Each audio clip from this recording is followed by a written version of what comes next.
Quavo said, history repeats itself, so you might want to pay attention. I cannot think of a more appropriate quote to introduce you to Daniel Sidney Warner. Please join me as we learn a little bit about who he was, what he did, and why his message is still relevant today. Daniel Sidney Warner is credited with being the central figure in the first decade and a half of the history of the Church of God Reformation movement out of Anderson, Indiana. He was known as a religious reformer. His central message was one that was focused on breaking away from man-made traditions, creeds, and being anti-denominational. He was known as a holiness preacher and taught entire sanctification as a second work of grace. Now let me show you a little bit about what that might mean. I hold the Holy Bible. Now the word holy in the New Testament and sanctification is often derived from the same word. And that word means to be set apart for God's use.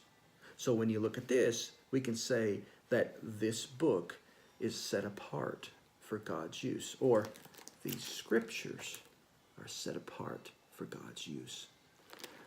We as a people, we are set apart for God's use. That's where entire sanctification comes in. We're saying that we can be and should be used by God. Warner, he's a founding editor of the Gospel Trumpet. It's still in existence today. Even though the first generation of the Church of God movement disavowed the idea that any individual or group of individuals should be referred to as leaders of God's true church, nevertheless, Warner was the inspirational visionary who voiced the message around which the movement was formed. He wrote many songs which still can be found in the pews of many different Church of God congregations still today. As we move into an era of liberalism and acceptance in society, his message is just as relevant now as it was in the late 1800s. The universal church, the Church of God, cannot be owned by the likeness of man. Following along his line of thought, we cannot have a man control what God already controls. Warner said, the bride must dissolve her unholy friendship with the world, in which she is guilty of spiritual adultery in the sight of God. She must put away all her rival gods and be adorned herself in robes of spotless white before being prepared as a bride for her husband. We simply cannot serve two masters. Have we moved away from his ideas?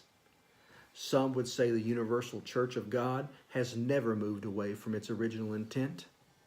I would say that if D.S. Warner were alive today, he would be preaching the same message. That message would revolve around breaking free from man-made traditions, as well as creeds, as well as living a sanctified, set-apart, holy life.